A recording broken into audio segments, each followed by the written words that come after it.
करें एक बार फटाफट से रिकैप कर ले सारी चीजें। अगर बात थी कौन से सर्किट की, रेजिस्टिव सर्किट, तो रेजिस्टिव सर्किट में करंट की इक्वेशन क्या थी बेटा हमारी, this is I naught sine omega T. Phase difference कितना था, 0 डिग्री। 0 डिग्री का मतलब क्या था कि जो करंट है और जो ईएमएफ है दोनों कैसे होंगे, सेम फेज में। एवरेज पावर कितनी बनी थी, E naught I naught by two. सुनेगा ध्यान से, पहला formula E naught I naught by two, दूसरा formula E R M S into I R M S, तीसरा formula E naught square by two R, और चौथा formula I naught square R by two. ठीक है, फिर instantaneous power E naught I naught sine square omega T. ठीक है, along with this आपको ध्यान रखना है wave form and phasor diagram. ये तो बात होगी किसकी, एक रेजिस्टिव सर्किट की।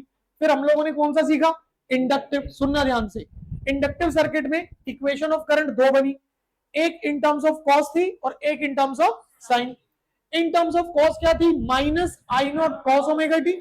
इन टर्म्स ऑफ साइन क्या थी, I naught sine omega T minus pi by two.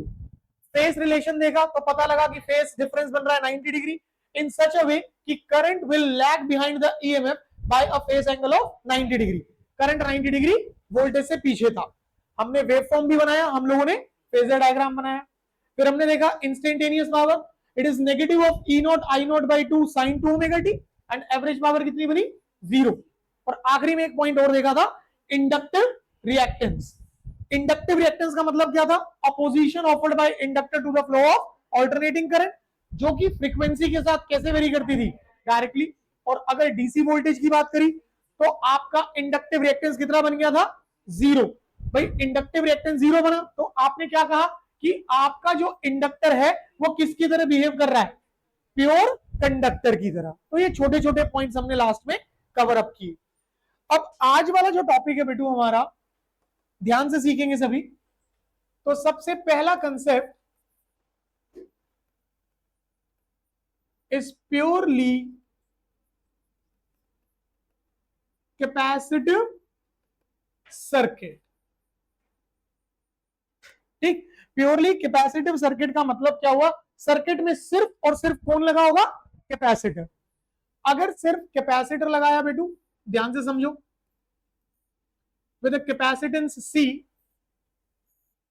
और ये हमने एक variable frequency AC voltage, AC source connect करा, that E is equal to E naught sine omega T. अगर ध्यान से देखा जाए, इस AC वोल्टेज की वजह से हमारे सर्किट के अंदर करंट फ्लो करना शुरू करेगा। तो सबसे पहली चीज अगर आप लोग याद करें तो सबसे पहली चीज बेटा हम लोग क्या करते थे, यहां पर हम लिखते थे इक्वेशन ऑफ करंट, कि करंट की इक्वेशन क्या होगी। सो देखिए, सबसे पहला point, equation of current flowing through the capacitor, कि कैपेसिटर के थ्रू जो करंट फ्लो करेगा उसकी इक्वेशंस क्या होंगी। अब देखिए बेटा, यहां पर फिर से हमारे पास दो अलग अलग इक्वेशंस चलेंगी। सबसे पहली इक्वेशन है I is equal to E naught 1 by omega C and cos omega T. अब बाबू आपको ध्यान रखना है कि जो ये हिस्सा है, ये हिस्सा क्या रिप्रेजेंट करता है, this is the maximum current flowing through a capacitor. और मैक्सिमम करंट को क्या लिखते हैं बेटू हम लोग, आई नॉट। इसका मतलब अगर मैं अपनी इस इक्वेशन को ठीक थोड़ा ध्यान से लिखना चाहूं तो मैं लिख सकता हूं I is equal to I naught and cos omega T, इस तरीके से। और बिल्कुल ठीक पहले की तरह जो हमने इंडक्टिव सर्किट में पढ़ा, हम इस इक्वेशन का इस्तेमाल सिर्फ और सिर्फ कहां करेंगे, दो पॉइंट्स में करेंगे। पहला वेव फॉर्म प्लॉट करने में, अभी हम वेव फॉर्म ड्रॉ करेंगे तो वहां इसका इस्तेमाल आएगा। और दूसरा जब हम पावर की कैलकुलेशंस करेंगे तो वहां इसका काम आएगा।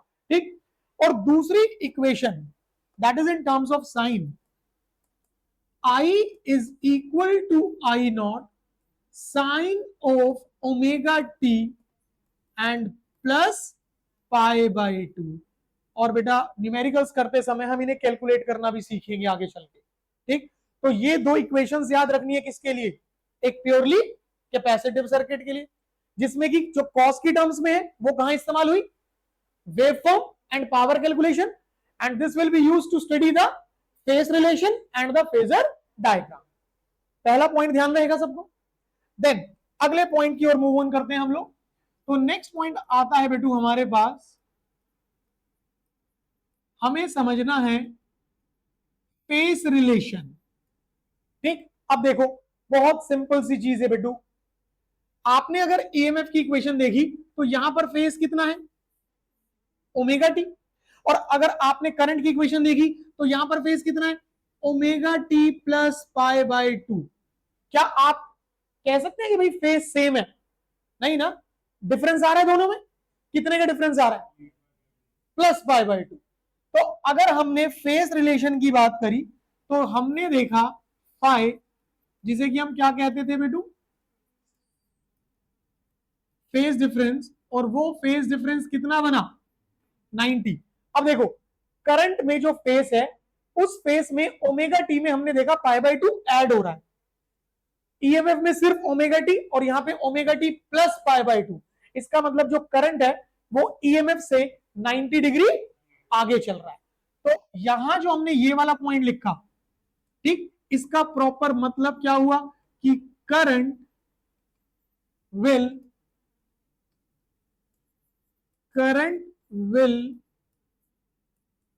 Leads the EMF by face angle of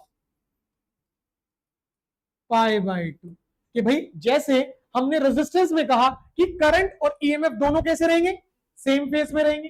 फिर दूसरी चीज हमने इंडक्टर में क्या कहा कि जो करंट है वो ईएमएफ से 90 डिग्री पीछे हो जाएगा, ठीक, करंट लैग करेगा। और कैपेसिटर में हमने क्या बोला कि करंट जो है वो ईएमएफ से 90 डिग्री आगे रहेगा, मतलब जो करंट है वो ईएमएफ से क्या हुआ, लीड करेगा, कितने एंगल से, 90 डिग्री से। ये पॉइंट ध्यान रहेगा। अब बारी आती है हमारे पास सबसे ही मजेदार चीज बेटू, हमें बनाना है वेवफॉर्म एंड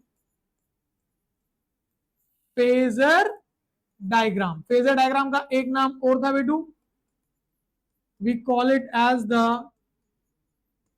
रोटेटिंग वेक्टर। तो सबसे पहले क्या करते हैं, वेवफॉर्म देखते हैं। अगर आप लोगों को याद हो बेटू, जब बात आती है वेवफॉर्म की तो दो एम्पलीट्यूड बनाए गए इस तरीके से करके,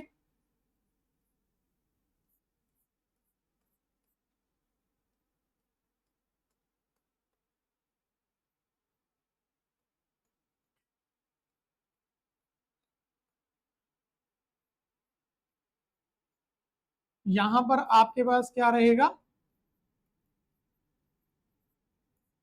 एम्पलीट्यूड, और यहां पर क्या रहेगा, फेस। ठीक है, एंगल्स मेंशन कर देते हैं, 0 degree, 180 degree, 360 degree, this will B 90 degree and 270। अगर बाबू आप लोगों को याद हो, जो बड़ा एम्पलीट्यूड है वो किसका होगा, ईएमएफ का, और छोटा एम्पलीट्यूड किसका रहेगा, करंट का, हाँ या ना।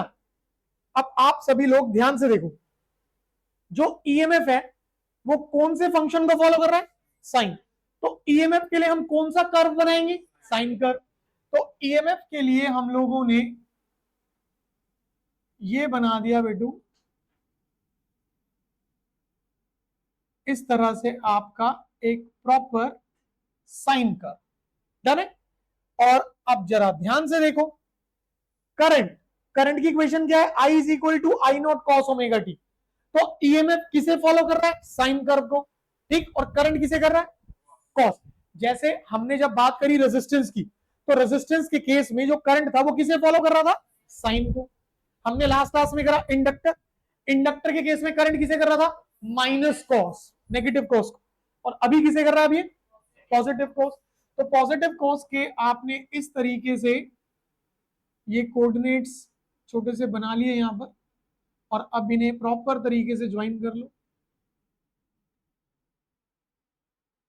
तो ये बन गया बेटा आपका पॉजिटिव कॉस कर्व।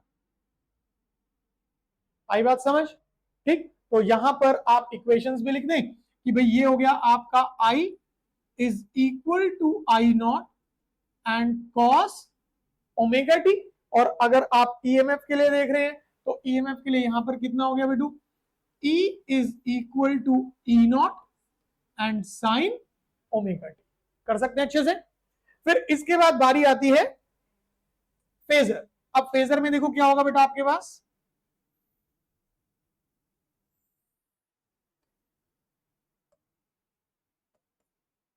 यहां पर फेस कर देते हैं और यहां एम्पलीट्यूड। भाई स्टैंडर्ड कौन है, इज इट ईएमएफ और करंट, भाई वोल्टेज से पोटेंशियल डिफरेंस से करंट बना, तो सबसे पहले आप किसके लिए बनाएंगे, ईएमएफ के लिए, इस तरीके से, ठीक। कितना लिख देंगे, E is equal to E naught sine omega T, और वो भी कितने फेज पर, ओमेगा टी, और यहां से इसे ज्वाइन करो तो ये आपके पास कितना हो गया, ई नॉट आ गया। इस तरीके से पेन दिखाओ बेटा, एक ब्लैक नहीं वाला। भाई मान लो अभी फिलहाल आपके पास ये आपका ईएमएफ है। रेजिस्टेंस के केस में हमने क्या देखा कि ईएमएफ के साथ करंट था, तो दोनों हमने पैरेलल रखे थे इस तरीके से, so both are in the same phase. In case of inductor current इससे 90 डिग्री पीछे चला गया तो उसको नीचे बनाया था, और अब हम क्या कह रहे हैं कि करंट 90 डिग्री आगे है, तो अब वो यहां से ऐसे आ जाएगा आगे की। तो इसका मतलब जब हम लोग यहां पर करंट के लिए बनाएंगे बेटू कुछ इस तरीके से, और ये एंगल कितना रहेगा हमारा 90 डिग्री, इसको ज्वाइन करो यहां पर, तो ये एम्पलीट्यूड आ गया आपका करंट का। इक्वेशन लिख देंगे कितनी, I is equal to I naught sine of omega T and plus pi by. आई बात समझ।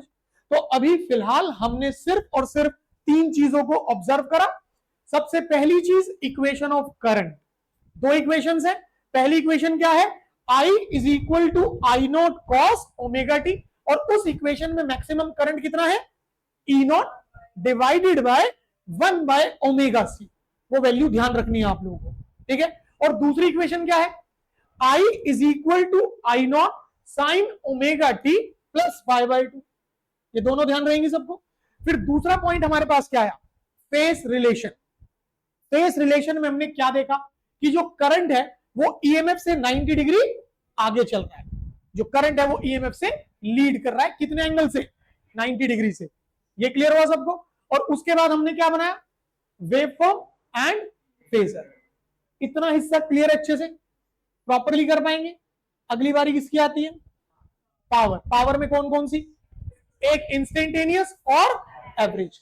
बहुत ध्यान से समझना है क्योंकि लास्ट क्लास में भी सेम चीज आप लोगों ने करी है। देखो now power associated with a purely capacitive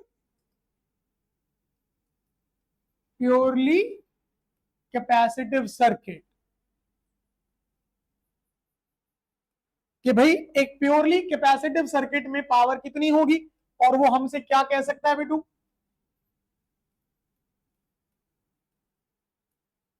show that the power dissipation is कितना, 0। इंडक्टर में भी क्या था, जो पावर लॉस था, जो पावर एसोसिएटेड थी, कितनी बन रही थी, 0। यहां पे भी कितनी रहेगी आपके पास, 0। कैसे होता है, ध्यान से समझेंगे सभी। भाई पावर को हमने दो तरीकों से लिखा, कौन कौन से बेटू? मैकेनिकल और दूसरा कौन सा? इलेक्ट्रिकल। अगर मैकेनिकल लिखा so what is mechanical? dw by dt। और अगर इलेक्ट्रिकल लिखा सो इट इज ei। और दोनों को क्या कर लिया? कंपेयर। तो कितना मिला? dw by dt is equal to कितना? ei। सेम प्रोसेस है।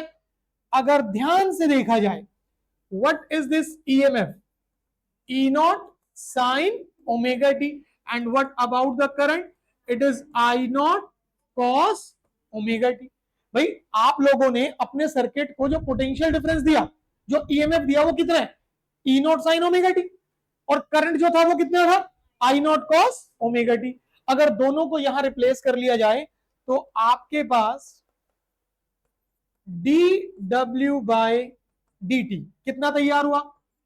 E naught I naught and sine omega T into cos omega T. अब आपने क्या करा?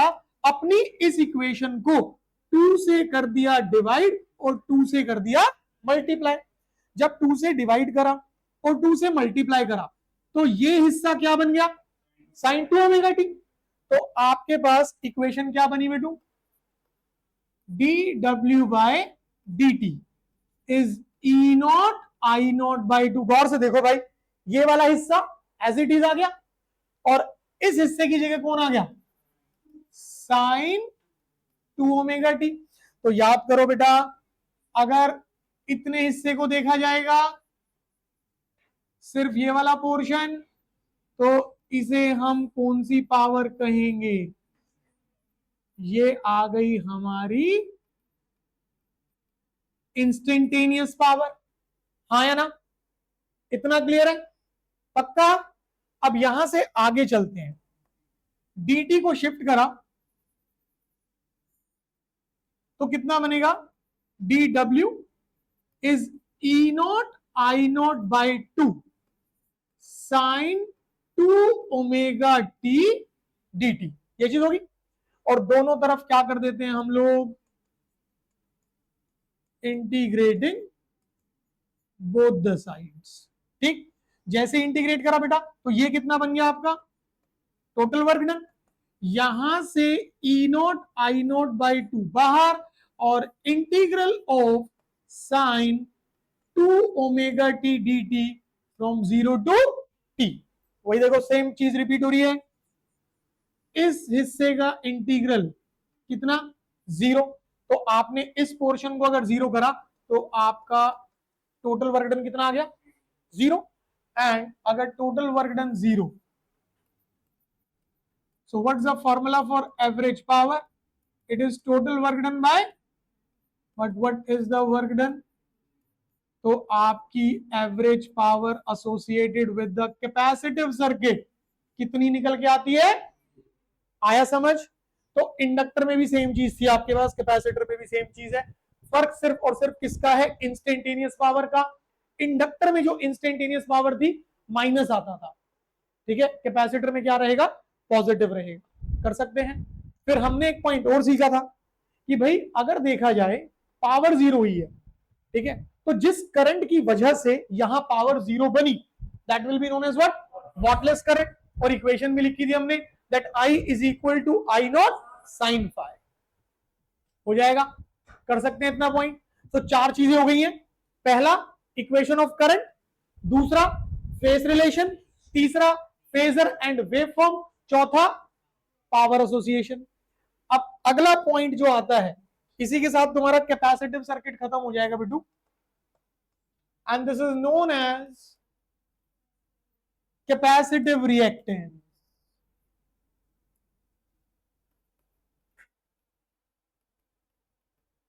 कैपेसिटिव,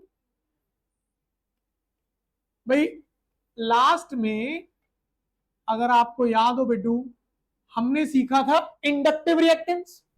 तो इंडक्टिव रिएक्टेंस क्या चीज थी? Opposition offered by inductor to the flow of current. भाई जैसे कंडक्टर है, कंडक्टर जो है वो करंट के फ्लो को अपोज करता है, तो कंडक्टर की उस प्रॉपर्टी को क्या नाम दिया था? क्या नाम दिया था? रेजिस्टेंस। बिल्कुल ठीक उसी तरीके से इंडक्टर भी करंट के फ्लो को क्या करता है? Oppose, and that opposition is known as what? Inductive reactance. और हमने एक पॉइंट और डिस्कस किया था कि हालांकि अपोज कर रहा है और अपोज करने के लिए हम रेजिस्टेंस वर्ड, तो यहां रेजिस्टेंस नहीं, यहां पर क्या चलता है? रिएक्टेंस। रीजन क्या था? रेजिस्टेंस, इसको ध्यान रखना है कि रेजिस्टेंस और रिएक्टेंस, ठीक है, दोनों सेम चीज नहीं, दोनों में डिफरेंस है। And what is that point of difference? दोनों में क्या डिसिमिलैरिटी? जो रेजिस्टेंस है वो फ्रीक्वेंसी पे डिपेंड नहीं करता, बट जो रिएक्टेंस है वो फ्रीक्वेंसी पे डिपेंड करती है। ध्यान रहेगा। सो what is this capacitive reactance? Simply opposition offered by the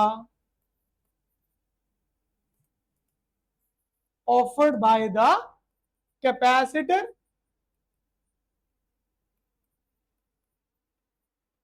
to the flow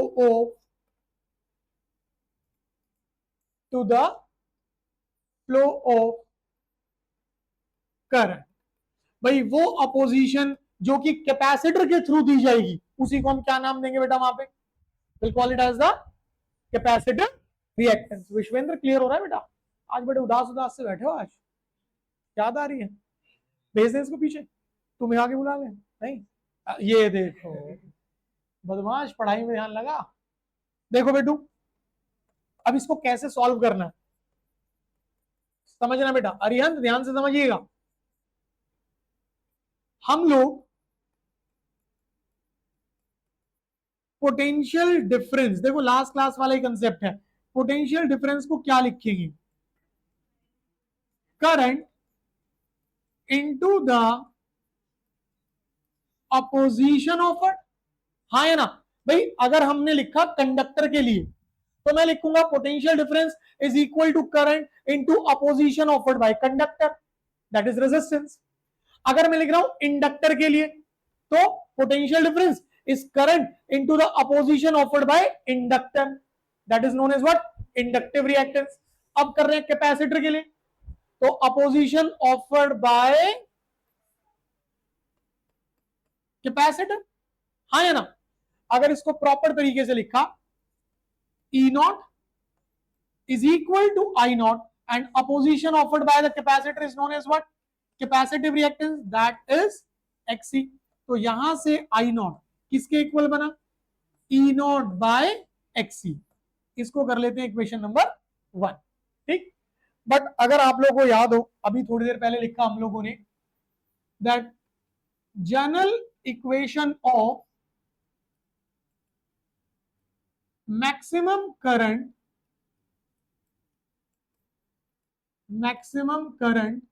flowing through a capacitor, याद है किसी को? I naught is equal to E naught over 1 by omega c। इस तरीके से था। अगर आपको याद हो, यही सेम चीज इंडक्टर में कितनी थी? कोई मत बोलना, आदित्य बता बेटा। यही सेम चीज इंडक्टर में कितनी थी? ई नॉट ओमेगा एल या E naught by omega L? E naught by omega L, ठीक है। नाउ कंपेयर करते हैं, कंपेयरिंग विथ इक्वेशन नंबर 1। इसको फर्स्ट इक्वेशन के साथ कंपेयर करो, ठीक। सो देखो गौर से बेटू, करंट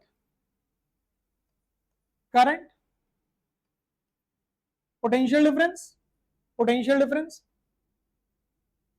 कैपेसिटिव रिएक्टेंस। तो ये जो हिस्सा है वो किसको शो करेगा? कैपेसिटिव रिएक्टेंस को। तो हम लिख सकते हैं यहां पर कि capacitive reactance is equal to 1 by omega C. एक तो ये फॉर्मूला ध्यान रखिएगा, परंतु अगर याद हो बेटू, ओमेगा क्या होता है? 2 पाई न्यू। आप इसे यहां रखो तो आपके पास XC can also be written as 1 by 2 pi nu C. Numericals में काम आएगा बहुत अच्छे से। क्लियर हुई बात? पक्का? श्योर? आशुतोष, सी वही है जो तुम हो। क्यूट नहीं, कैपेसिटेंस बाबू। ये 12th क्लास की फर्स्ट बुक खत्म होने को आ रही है और कैसी सी मतलब क्यूट सी बातें कर रहे हो आप। Ashutosh are you okay? आज तंबाकू ज्यादा हो गए तिवारी जी? भाई ये तिवारी जब सामान सप्लाई कर रहा है ना बड़ा गलत कर रहा है। तिवारी जी प्लीज, ठीक है, बच्चों को मत बिगाड़ो भैया से। ओके आशुतोष पक्का क्लियर है बेटा? हम कौन सा सर्किट पढ़ रहे हैं? कौन सा सर्किट पढ़ रहे हैं? Purely capacitive. महाराज मैं तो सोचता था कि आदित्य ही है जो नींद में रहता है? थोड़ी आत्मा को ना झंझोरो अच्छे से, ठीक है, उसे मजबूर करो पढ़ने के लिए, नहीं तो पेपर में ना चुड़ैलें नाचती हुई नजर आएंगी बेटा। देखिए बेटा ध्यान से, अगर आप इस फॉर्मूला को देखें तो यहां पर कैपेसिटिव रिएक्टेंस फ्रीक्वेंसी के साथ कैसे वेरी कर रहा है, तो छोटा सा ग्राफ ध्यान रखेंगे हम लोग। एक्सी ओम्स में कर देते हैं फ्रीक्वेंसी, हर्ट्ज में, और इनवर्स वेरिएशन ये इस तरीके से बनाना हो जाएगा सबका। और एक चीज और ध्यान रखेंगे हम लोग, यहां पर एक सुंदर सा छोटा सा बादल बना लेते हैं, ध्यान से समझे बेटू। अगर बात आती है डीसी वोल्टेज को लेकर के,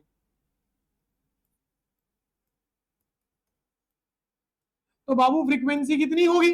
0। And what is XC? It is 1/2 pi nu C, 2 pi nu C. अगर आपने यहां रिप्लेस करा तो एक्सी कितना बन गया? इनफाइनाइट। अगर एक्सी इनफाइनाइट है इसका मतलब कैपेसिटर जो है करंट को ब्लॉक कर लेगा, वो आगे फ्लो नहीं करने देगा।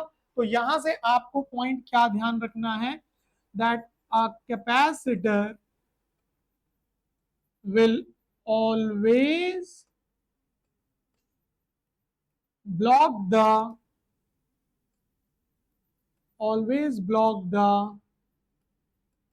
DC voltage. वो डीसी वोल्टेज को हमेशा क्या कर देगा? ब्लॉक कर देगा। और कह सकते हैं कि इस परिस्थिति में capacitor behaves as a pure insulator। जो कैपेसिटर है वो किसकी तरह बिहेव कर रहा है? प्योर इंसुलेटर की तरह। जैसे इंडक्टर था, इंडक्टर को डीसी वोल्टेज दी थी तो वो किसकी तरह बिहेव कर रहा था? प्योर कंडक्टर की तरह। और ये किसकी तरह बिहेव करेगा? प्योर इंसुलेटर की तरह। यहां तक क्लियर है? तो अभी तक हम लोगों ने जो पढ़ा वो इंडिविजुअल सर्किट देखे कि भाई प्योरली रेजिस्टिव सर्किट में क्या था, फिर हमने देखा प्योरली इंडक्टिव सर्किट में क्या था, और उसके बाद प्योरली कैपेसिटिव हमने आज करा दी। अब जो सबसे इंपॉर्टेंट टॉपिक है, सबसे इंपॉर्टेंट कंसेप्ट है, न्यूमेरिकल्स में भी मिलेगा हम लोगों को, और एग्जाम में एज इट इज डेरिवेशन भी आएगी थोड़ा सा बदल के। वो स्ट्रेट फॉरवर्ड नहीं बोलेगा कि भाई इंपीडेंस डिराइव कर दो, नहीं, थोड़ा सा चेंज करके बोलेगा चीजों को। और वो क्या बोलेगा वो हम न्यूमेरिकल्स जब करेंगे, न्यूमेरिकल शीट करेंगे तो वहां समझ आएगा अच्छे से। तो फिलहाल हमको क्या पढ़ना है कि अब हमने तीनों सर्किट एलिमेंट्स, रेजिस्टर, इंडक्टर और कैपेसिटर, तीनों को कैसे जोड़ दिया? सीरीज। सो जो टॉपिक है बेटू आप लोगों का, और इसके अंदर काफी सारी चीजें आती है बेटा, तो बहुत ध्यान से देखिएगा। दिस इज अ सीरीज, बिल्कुल सही,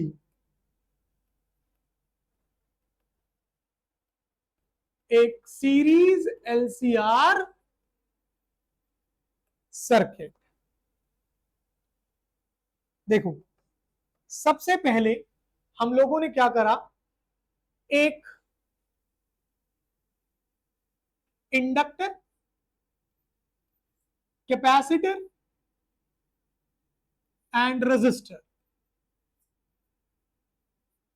inductor with the inductive reactance XL, capacitor with the capacitive reactance XC, and resistor का रेजिस्टेंस कितना है?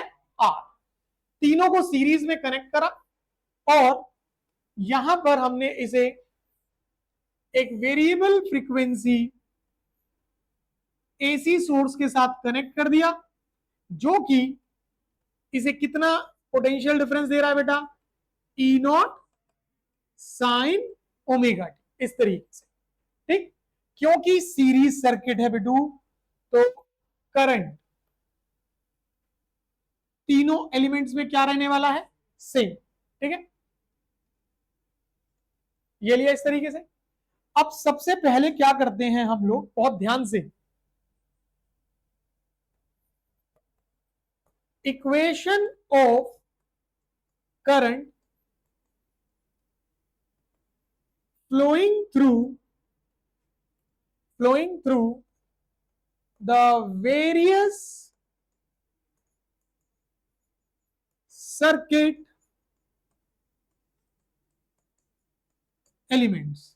भाई रजिस्टर में, इंडक्टर में, कैपेसिटर में कितना करंट फ्लो कर रहा है, ठीक है, वो इक्वेशंस हम लोग मेंशन करते हैं और फिर ये देखते हैं कि उनको क्या चेंजेस देने हैं, उनको पढ़ने के तरीके को कैसे बदलना है हमें। ठीक, सो सबसे पहले मैंने लिखा current flowing through the resistor, कितना होगा बेटू, I naught and sine omega T, हाँ या ना भाई। ओके, अब इस इक्वेशन से हम क्या कहते थे, करंट ईएमएफ के साथ सेम फेस में है, यही बोला कि करंट जो है वो ईएमएफ के साथ सेम फेस में है। ठीक है, अब हम इसको थोड़ा सा पलट के बोलेंगे, ईएमएफ करंट के साथ सेम फेस में है, मतलब पहले हमने स्टैंडर्ड किसे बनाया था, ईएमएफ को, बट अब हम इसको पलट रहे हैं, अब हम स्टैंडर्ड किसको बना रहे हैं, करंट को, और आगे पीछे या साथ में किसको बोलेंगे, ईएमएफ को। डन है, तो अभी मैंने यहां पर यह नहीं कहा कि करंट साथ में चलेगा, नहीं, अब हम क्या बोल रहे हैं, ईएमएफ साथ में चलेगा। डन है, ओके। फिर इसी तरीके से हम लोगों ने लिखा बेटा, इसको थोड़ा सा शिफ्ट कर ले जरा, यहां पर हमने लिखा करंट फ्लोइंग थ्रू इंडक्टर, कितना होगा बेटू, I naught sine omega T minus pi by two, हाँ या ना भाई। तो हमने क्या कहा था कि करंट ईएमएफ से 90 डिग्री पीछे रहेगा, क्या बोला, जो करंट है वो ईएमएफ से 90 डिग्री पीछे, इसका मतलब हम ये भी तो बोल सकते हैं कि जो ईएमएफ है वो करंट से 90 डिग्री आगे, हाँ या ना, पक्की बात है भाई। फिर इसी तरीके से हमने लिखा कैपेसिटर के लिए, सो कितना बेटू, I naught sine omega T and plus pi by two. तो कैपेसिटर में हमने क्या बोला था कि जो करंट है वो ईएमएफ से 90 डिग्री आगे, अगर करंट 90 डिग्री आगे तो मतलब ईएमएफ 90 डिग्री पीछे। आई बात समझ, सिंपल सा पॉइंट है कि जब हमने सर्किट्स को इंडिविजुअली देखा, अकेला रेजिस्टर, अकेला इंडक्टर, अकेला कैपेसिटर, तो हमने ईएमएफ को रखा स्टैंडर्ड, लीड लैग किसे कराया, करंट को। अब हमने तीनों को कनेक्ट कर लिया, अब स्टैंडर्ड किसको रखा, करंट को, और लीड और लैग किसको देख रहे हैं, ईएमएफ, जिससे कि फेजर बनाने में थोड़ा सा ईज हो जाए हमारी। बात समझ आई। अब इसी चीज को मैं यहां थोड़ा सा मेंशन करता हूं, कैसे, देखो करंट जो है वो तीनों में क्या कर लिया हमने, स्टैंडर्ड कर लिया। ठीक है भाई, ये क्या रहेगा हमारे पास, करंट। ठीक, अब देखो ध्यान से, इन केस ऑफ रेजिस्टेंस हमने कहा जो ईएमएफ है is in the same phase, साथ साथ चलेगा, और ये चीज हम पहले से जानते हैं कि एरो लाइन ईएमएफ की बड़ी रखनी है और करंट की छोटी, क्यों, क्योंकि ईएमएफ का एम्पलीट्यूड ज्यादा है और करंट का एम्पलीट्यूड कम, तो ऐसा कुछ बना लिया यहां पे, सॉर्टेड है। ओके, अब बारी आती है कैपेसिटर की। कैपेसिटर में हमने क्या कहा था, करंट 90 डिग्री आगे है, मतलब ईएमएफ 90 डिग्री पीछे, तो ईएमएफ को हमने कर दिया 90 डिग्री पीछे। डन है, और इंडक्टर में हमने क्या कहा कि करंट 90 डिग्री पीछे था, अगर करंट 90 डिग्री पीछे तो ईएमएफ 90 डिग्री आगे, तो यहां हमने कर दिया ईएमएफ को 90 डिग्री आगे। समझने के लिए थोड़ा सा ऐसे बना दिया। ये क्लियर है सबको? पक्की बात? अब यहां से अगला स्टेप क्या करेंगे, ध्यान से देखो। जनरली हम लोग क्या लिखते हैं बेटा, potential difference is equal to current into the opposition offer. हाँ या ना? यही चीज लिखते हैं ना। अगर मैं अब यहां पे लिखता हूं रजिस्टर के लिए, ठीक है भाई, पोटेंशियल डिफरेंस अक्रॉस रजिस्टर, तो कितना होगा? It is current into resistance. अगर लिखा across inductor, it is current into inductive reactance. अगर लिखा across capacitor, it is current into capacitive reactance. भाई अगर रेजिस्टर के लिए लिख रहे हो तो जो अपोजिशन है वो रेजिस्टेंस होगा। अगर इंडक्टर के लिख रहे हो तो अपोजिशन जो है वो कौन होगी? इंडक्टिव रिएक्टेंस, तो वहां एक्सएल लगा दिया। कैपेसिटर के लिख रहे हो तो कौन होगी? कैपेसिटिव रिएक्टेंस, तो क्या लगा दिया? एक्सी। डन है? पक्का? श्योर? फिलहाल इसे कर लेते हैं इक्वेशन नंबर 1। ठीक है, अब अगला पॉइंट हम लोग क्या करेंगे, समझो ध्यान से। भाई हम जानते हैं XL is proportional to frequency. Frequency के साथ कैसे वेरी करता है? Directly. And XC is inversely to frequency. वो कैसे वेरी करता है? Inversely. So for a given range of frequency, जैसे कि भाई अगर हम हाउस होल्ड सर्किट की बात करें तो फ्रीक्वेंसी एसी सर्किट जो होता है हमारे घरों में, उसमें फ्रीक्वेंसी कहां से कहां वेरी करती है? 50 हर्ट्ज टू 60 हर्ट्ज। तो उस रेंज में अगर मैंने मान लो 55 हर्ट्ज ले लिया, ठीक है, तो XL proportional to nu, XC inversely to nu, और फ्रीक्वेंसी को से 55 रखा, तो XL proportional to 55, XC inversely to 55। तो दोनों में से ग्रेटर कौन बनेगा? एक्सएल बनेगा। तो गिवन रेंज ऑफ फ्रीक्वेंसी के लिए हमारा inductive reactance will be greater than what? अभी सिर्फ फ्रीक्वेंसी को लेके बात करी है हमने, इंडक्टिव रिएक्टेंस एल उसको नहीं कंसीडर करा, इंडक्टिव रिएक्टेंस में एल को कंसीडर नहीं करा, और कैपेसिटिव रिएक्टेंस में सी को कंसीडर नहीं करा। सिर्फ और सिर्फ किसको रखा है कंपैरिजन पे? फ्रीक्वेंसी को। ठीक है, तो गिवन रेंज ऑफ फ्रीक्वेंसी पे, ठीक, एक्सएल किससे बड़ा होगा? एक्सी से। अब अगर आपने दोनों तरफ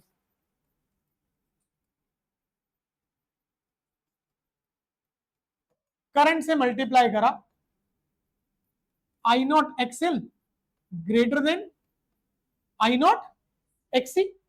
what is I naught XL? EL. What is I naught XC?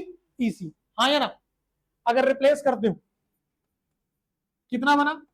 EL greater than EC. आई बात समझ? अभी ये जितना भी पॉइंट हम लोगों ने यहां बनाया, ये सारा समझ आया? पक्का? श्योर? अब इन सब की हेल्प से लेट्स प्लॉट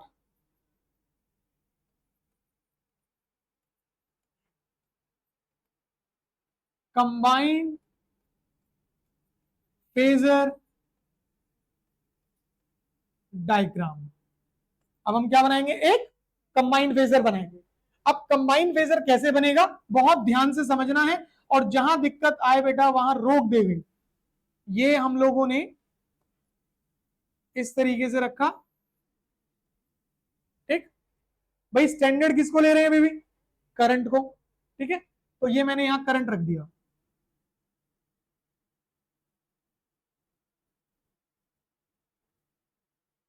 ये हो गया करंट। ठीक है, हमने कहा रेजिस्टेंस का अगर केस देखें तो पोटेंशियल डिफरेंस ईएमएफ और करंट दोनों कैसे हैं? साथ साथ है। तो मैंने यहां पर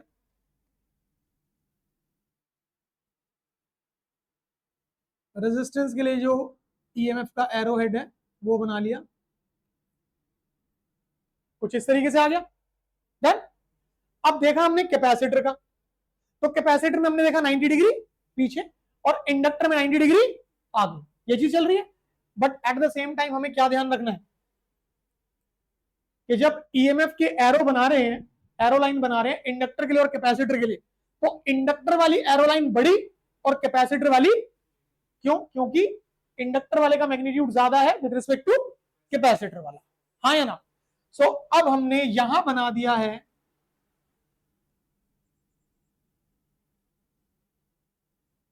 ये बना दिया हमने इंडक्टर के लिए और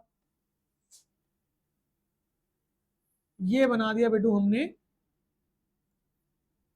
कैपेसिटर के लिए। भाई करंट से 90 डिग्री पीछे और करंट से 90 डिग्री आगे, क्लियर हुआ? पक्का? बट अगर हम ध्यान से y एक्सिस पर देखें तो EL और EC दोनों एक दूसरे से कैसे काम कर रहे हैं? अपोजिट। और अगर अपोजिट कर रहे हैं तो नेट रिजल्ट अगर निकालना है तो ऐड करेंगे या सब्ट्रैक्ट करेंगे? अगर सेम डायरेक्शन होती तो ऐड कर देते, अपोजिट है तो क्या करोगे? सब्ट्रैक्ट। बड़ा कौन? EL, छोटा कौन? तो रिजल्ट क्या लिखोगे? EL minus EC। किसकी तरफ? बड़े की तरफ। बड़ा कौन? तो जो रिजल्ट बनेगा y एक्सिस पर वो कितना बनेगा? EL minus EC। किसकी तरफ? EL की तरफ। समझ आई बात? अब हम लोगों ने क्या करा बाबू, देखो तो रिजल्ट बनाया, यहां कहीं बना देते।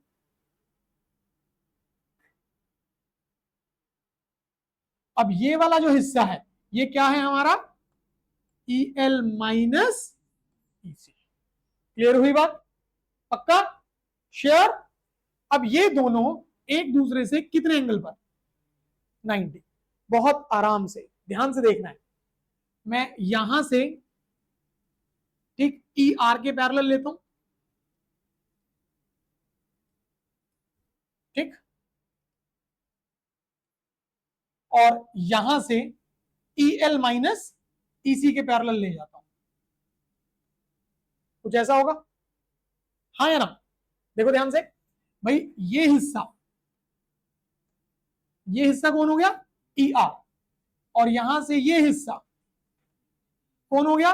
EL minus EC। डन है? और अगर मैं ये डायगोनल ले लूं, so this diagonal is going to be the resultant or not?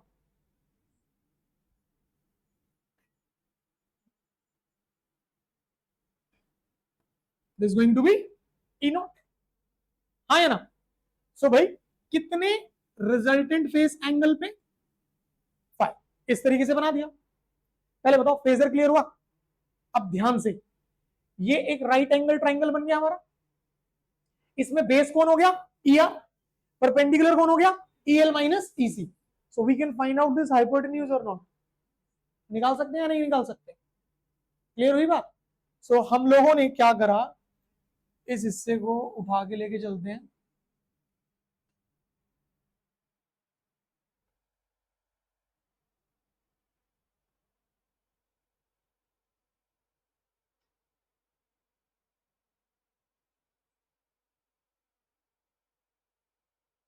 बेटा डायग्राम विजिबल है? क्लियर है सभी को?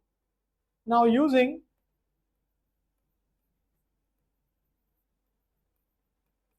Pythagoras theorem in this right angle triangle, तो कितना लिख सकते हैं बेटा हम लोग? E naught square is equal to ER square plus EL minus EC square. और अगर फ्रॉम इक्वेशन नंबर 1 हमारे पास काफी सारी रीडिंग्स हमने लिखी है बेटा, वहां पे देखो ER, EL, EC सारी वैल्यूज है। तो रीडिंग्स को ध्यान से ऑब्जर्व करके आपने सब रीडिंग्स यहां रख देनी है इस इक्वेशन में। सो कितना बनेगा देखो, E naught square is equal to, यहां पर वैल्यू रखी, कितना हो गया? I naught square R square plus यहां रखी बेटू I naught XL minus I naught XC का स्क्वायर, ये बनेगा। भाई I नॉट को बाहर निकालो, सो देखो कितना बना? E naught square is equal to I naught square R square plus I naught square बाहर आ जाएगा और ब्रैकेट में कितना रहा? XL minus XC square. अब अगर हमने दोनों तरफ रूट ले लिया, ठीक, जैसे ही दोनों तरफ रूट लिया तो यहां से ई नॉट बचेगा, और ध्यान से ये आई नॉट स्क्वायर बाहर आएगा तो रूट से बाहर आके कितना हो जाएगा आई नॉट। तो मेरे पास क्या बचा बेटू, E naught is equals to I naught, और बाकी हिस्सा R square XL minus XC square ये विद इन द रूट रह जाएगा, हाँ या ना। सो ये हो गया R square plus XL minus XC square. ठीक, आप लोग इस हिस्से को अलग से ध्यान रखना, एक क्वेश्चन हम लोग तैयार करेंगे 5 मार्कर, वहां ये काम आएगा अच्छे से। ठीक, अब देखिए ध्यान से, हम लोगों ने आई नॉट को शिफ्ट करा तो E naught by I naught is equal to कितना बना बेटू, this is R square plus XL minus XC square. ये चीज आई, अगर आप ध्यान से ऑब्जर्व कर रहे हो तो बेटा ये जो हिस्सा है इसे ध्यान से अगर देखा जाए तो ये हिस्सा क्या है, it is potential difference by current, यही तो बन रहा है।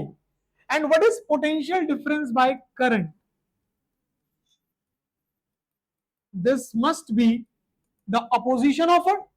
भाई अगर अकेला रेजिस्टर होता तो अपोजिशन को हम कह देते रेजिस्टेंस है, अगर अकेला इंडक्टर होता तो कह देते इंडक्टिव रिएक्टेंस है, कैपेसिटर होता तो कह देते कैपेसिटिव रिएक्टेंस है, पर अब तीनों साथ में है।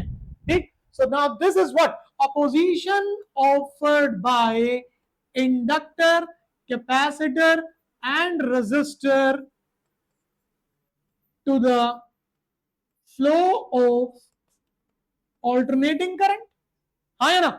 एंड दिस अपोजिशन जो तीनों मिलके ऑफर कर रहे हैं is known as what, impedance. उसी को हम क्या नाम देते हैं बेटा, इंपीडेंस कहते हैं। And this is represented by Z, इसी को हम किससे रिप्रेजेंट करते हैं, सो दैट हमारे पास जेड का फॉर्मूला आ जाता है under root of R square plus XL minus XC square. समझ आया, पक्का।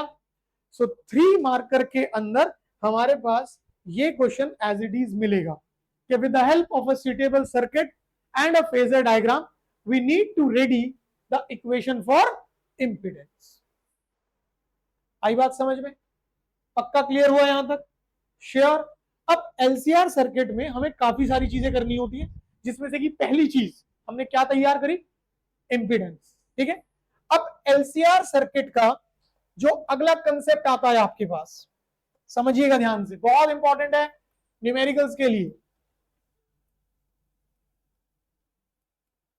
रेजोनेंस। ठीक, देखिए अब resonance is basically a condition. ठीक, एलसीआर सर्किट के अंदर एक छोटी सी कंडीशन है। भाई एलसीआर सर्किट में रेजिस्टर है, इंडक्टर है और कैपेसिटर है।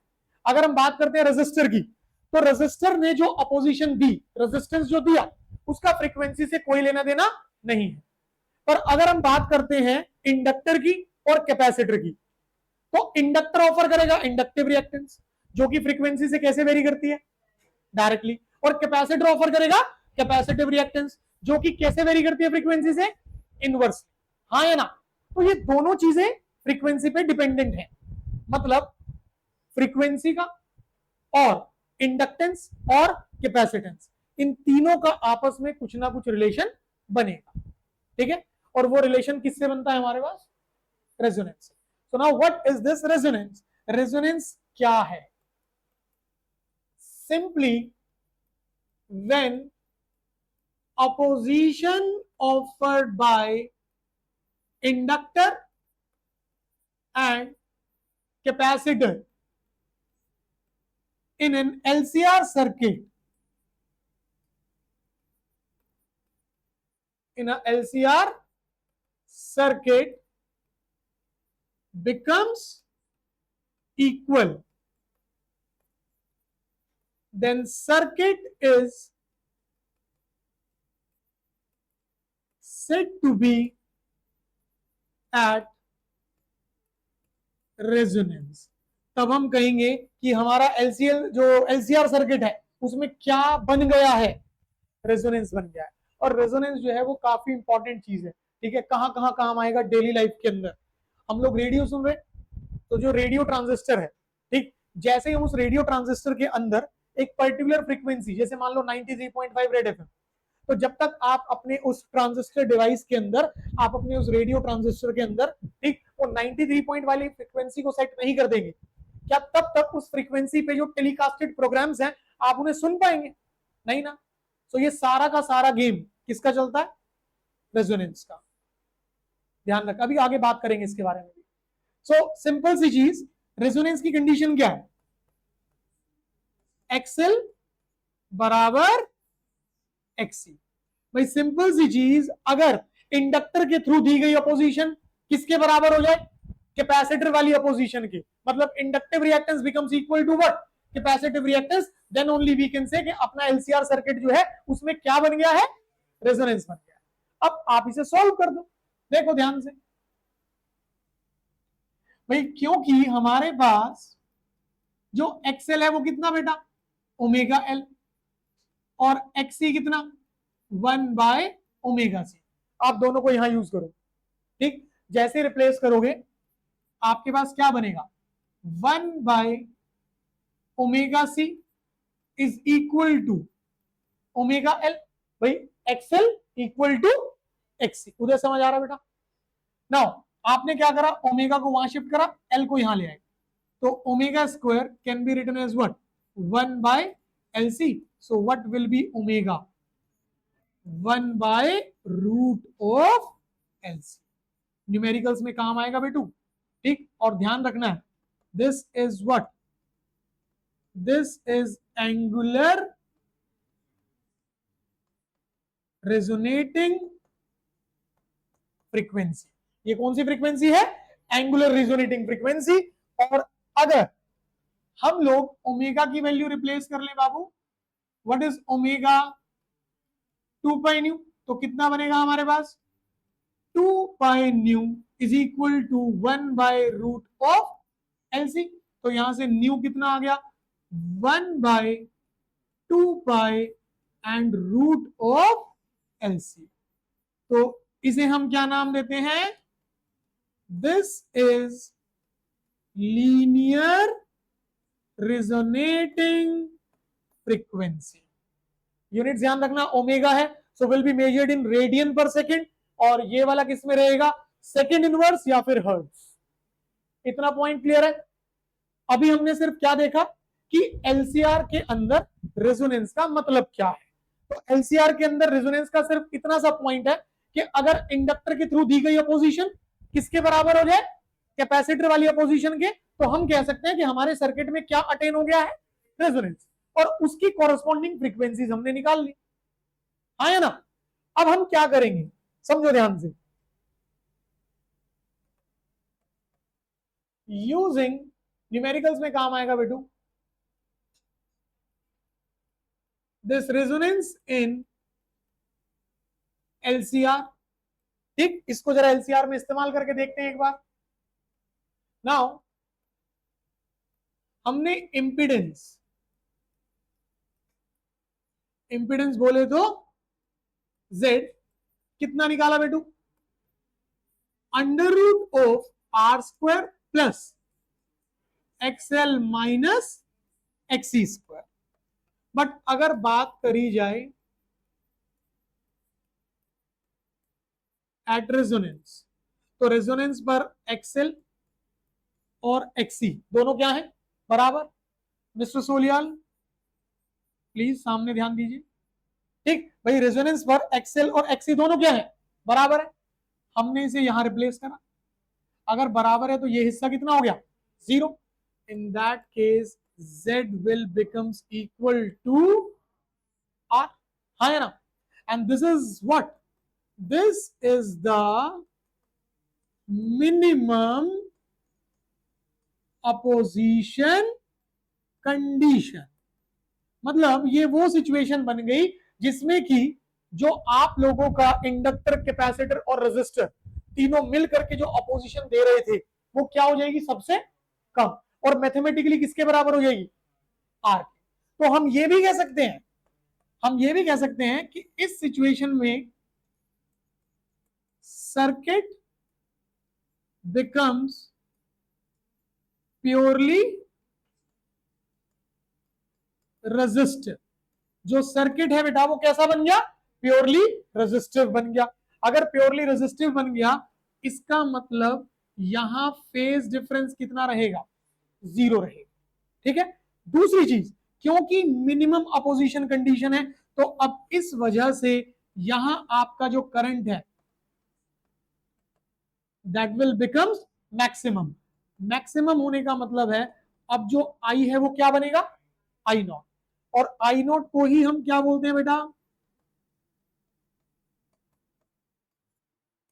Amplitude of current. पहले भी जिक्र किया है इस बात का। I naught can be treated as what? Maximum current, the peak value of current, और we can call it as what? The amplitude of current. बात समझ आई? पक्का? यहां तक का पॉइंट क्लियर अच्छे से? श्योर? तो अभी हम लोगों ने एलसीआर में 2 पॉइंट्स देखे। पहला, एक सर्किट बनाया, सर्किट से हमने एलसीआर का फेजर बनाया और उस फेजर की हेल्प से हमने क्या निकाल लिया? इंपीडेंस। इंपीडेंस तैयार होने के बाद हमने उस एलसीआर सर्किट में किसको देखने की कोशिश करी? रेजोनेंस को। रेजोनेंस की कंडीशन को समझने के बाद हम लोगों ने क्या बनाई? उसकी कॉरस्पॉन्डिंग फ्रीक्वेंसी। और फिर रेजोनेंस कंडीशन को इंपीडेंस के साथ इस्तेमाल किया तो वहां से कुछ चीजें और निकल के आ गई। इतना क्लियर है? अब इसके बाद अगला पॉइंट ध्यान से, और इंपॉर्टेंट है फिर से न्यूमेरिकल्स के लिए, आपको तैयार करना है इंपीडेंस ट्राइंगल। ठीक। अच्छा देखो, मैंने आप लोगों को कल वाली क्लास के बारे में बताया हुआ ना, शेड्यूल 3 से कितने बजे तक? 5। और उसमें हम लोग क्या कर रहे हैं? अपना जो 2025 के सीबीएसई फाइनल एग्जाम में क्वेश्चन पेपर आया था वो सॉल्व करेंगे। और उसका कौन सा हिस्सा? जो बुक 1 वाला हिस्सा है, जितने भी क्वेश्चन है उसके। ठीक है। चाहे वो 1 मार्कर वाले में है, रीजन असर्शन वाले में है, केस स्टडी में है, ठीक है, 2 मार्कर वाले हैं, 3 मार्कर वाले हैं, 5 मार्कर वाले हैं, ऑप्शन वाले, सारे करेंगे। ठीक है।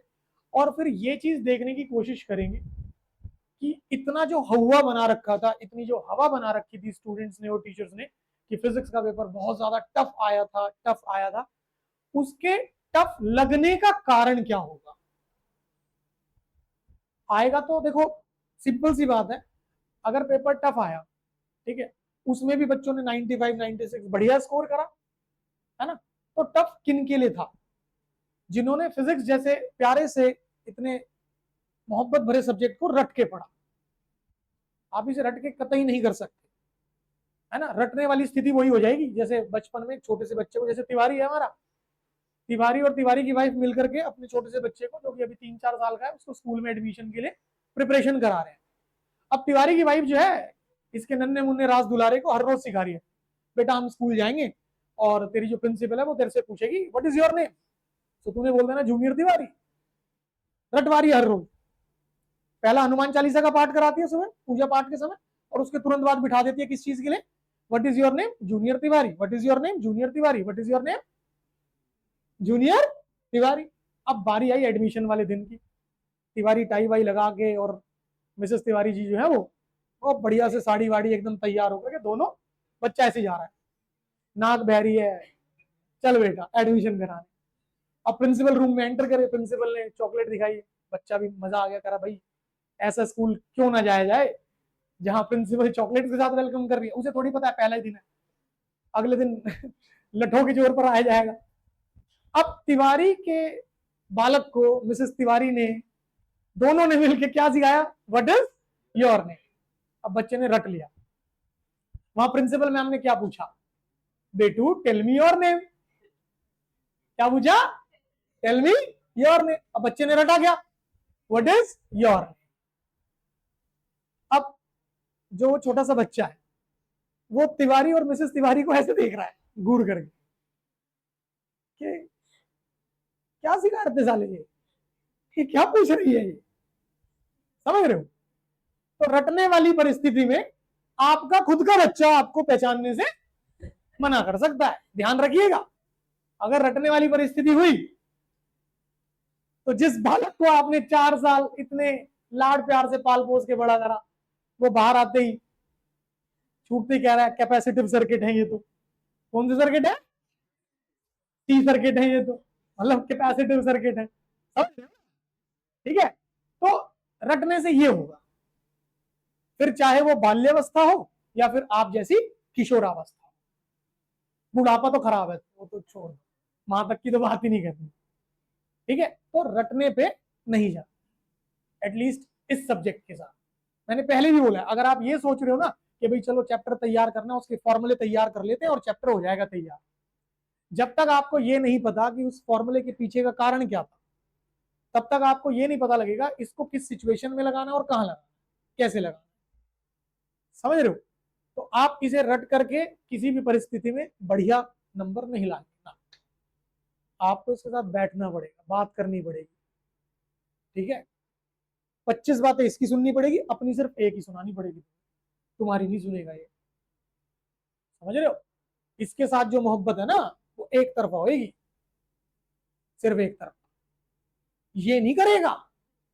हाँ, कभी सोचो कि ये कर ले, तिवारी उसे देख रहा है, कह रहा है ये तो भाई अपनी बातचीत होगी है विश्वेंद्र। अच्छा, नहीं देखो, विश्वेंद्र के नाम से मैंने काफी बार ऑब्जर्व किया है, तिवारी जी के चेहरे पे अलग ही तरह का रंग होता है। और आज पता नहीं मुझे भी थोड़ा डर सा महसूस हो रहा है, तिवारी सबसे आगे बैठा है। तिवारी से डुअल नेचर ना हो भाई, मेरा हंसता खेलता परिवार है भाई। भाई देखो, कुछ नहीं पता, आजकल माहौल बहुत खराब है, मूछों की आड़ में पता नहीं क्या क्या होगा। चलिए कोई नहीं तिवारी, जैसे भी हो बेटा, पर हो तो सही।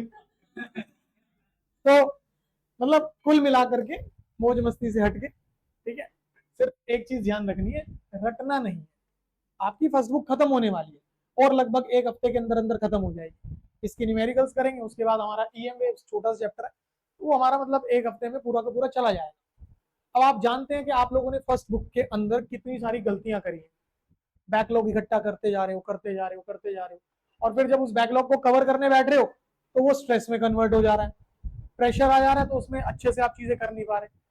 ठीक है, जो 1 घंटे के अंदर प्रोडक्टिविटी आनी चाहिए, अगर 1 घंटा बैठ के पढ़ रहे हो, 2 घंटे बैठ के पढ़ रहे हो, 3 घंटे बैठ के पढ़ रहे हो, तो उसमें से 60 to 70% टाइम तो वो घबराहट में निकल जा रहा है, माहौल ही नहीं बन पा रहा पढ़ने का तुम लोगों के हिसाब से, है ना? तो वो चीजें फिर क्यों, उसको बनाया भी तो आप लोगों ने है ना, उसको डेवलप भी तो आप ही लोग कर रहे हो अपने लिए।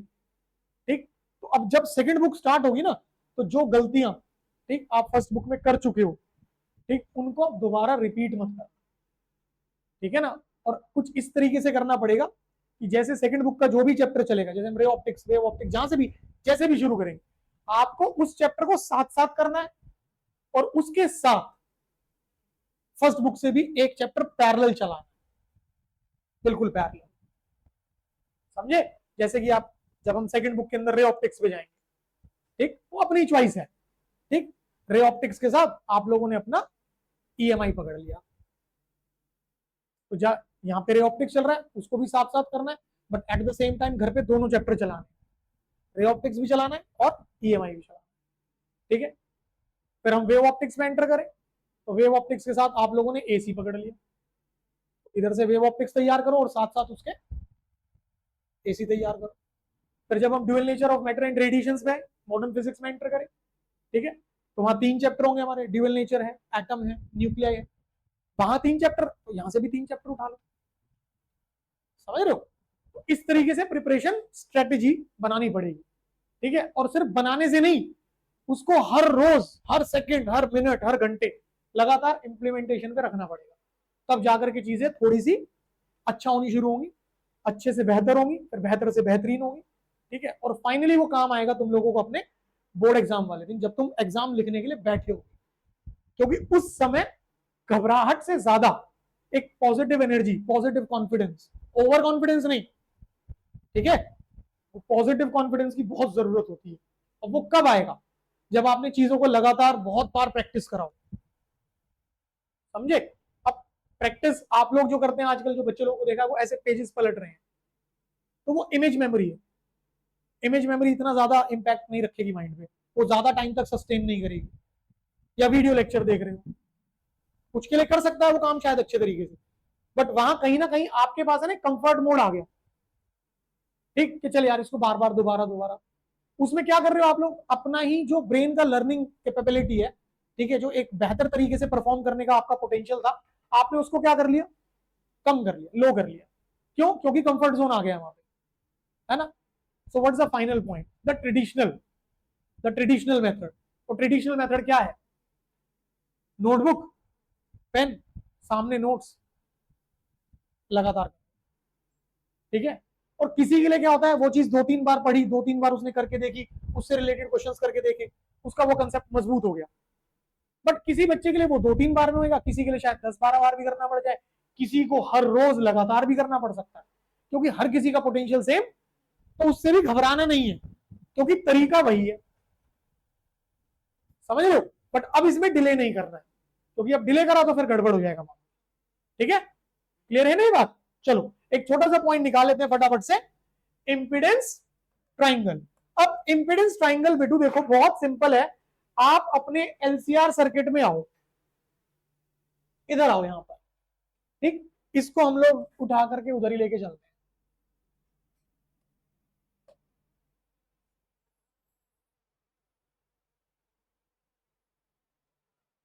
और इसमें हमारे तिवारी जी हमारी मदद करेंगे।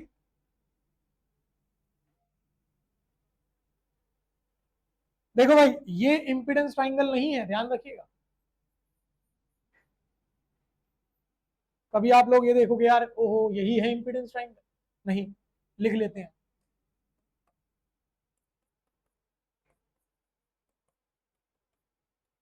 This is not impedance triangle, ठीक है। हमें यहां से पकड़ना है इंपिडेंस ट्राइंगल को, ठीक, कैसे, ध्यान से देखो, ये वाला जो ट्राइंगल है, इसी ट्राइंगल से हमें इंपिडेंस मिला था, हाँ है ना। आप इसी को बनाओ, तो ये हमने एक राइट एंगल ट्राइंगल बनाया। अब टॉपिक का नाम ही क्या है, इंपिडेंस, इंपिडेंस ट्राइंगल। इंपिडेंस बोले तो अपोजिशन, यहां जो टर्म्स है वो किसकी चल रही है, पोटेंशियल डिफरेंस की, भाई E R, E L minus E C, E naught, यहां जो टर्म्स है वो किसकी है बेटा, पोटेंशियल डिफरेंस की। बट हमें किसकी लेनी है, अपोजिशन। अब देखो कैसे, ये जो बेस है ये रेजिस्टर के लिए चल रहा है, तो यहां क्या लिया, रेजिस्टेंस। ये परपेंडिकुलर किसके लिए चल रहा है, ई एल माइनस ई सी, तो यहां पर क्या लिया, एक्सएल माइनस एक्सी। अगर ऐसा है तब जाके जो हाइपोटेन्यूज होगी वो हमें क्या दे सकती है, इंपिडेंस, और ये हो जाएगा हमारा रिजल्टेंट फेज।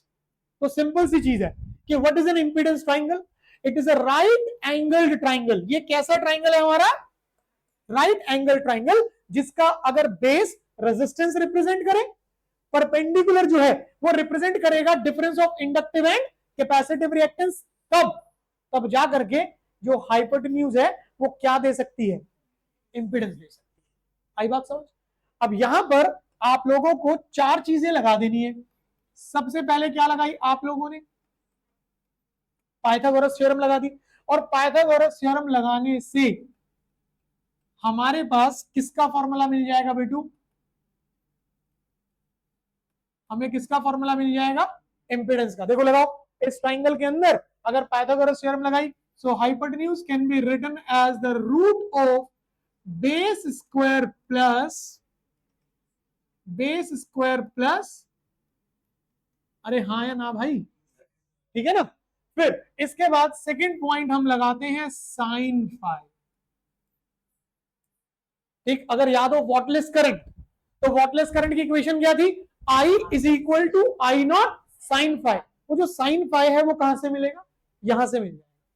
अगर साइन फाई लगाए तो क्या होगा बेटा, परपेंडिकुलर बाय हाइपोटेन्यूज। सो कितना बना यहां से, एक्सएल माइनस एक्सी बाय, ध्यान रखना है इसे कहां यूज करना होगा, यूज्ड फॉर कौन सा करंट, वॉटलेस करंट। क्या लिखा करते थे, I is equal to I naught sine, यहां करना है, ध्यान रहेगा। ठीक, फिर इसके बाद अगला पॉइंट क्या लगाएंगे बेटू हम लोग, अगला पॉइंट हम लगा देंगे यहां पर cos phi, and cos phi is, इसको क्या कहते हैं बेटू, पावर फैक्टर। ठीक है, देखो अगर cos लगाया so is going to be base by hypotenuse, so cos phi is going to be what, important है, न्यूमेरिकल्स में काम आएगा बहुत अच्छे तरीके से, ध्यान रहेगा सभी को।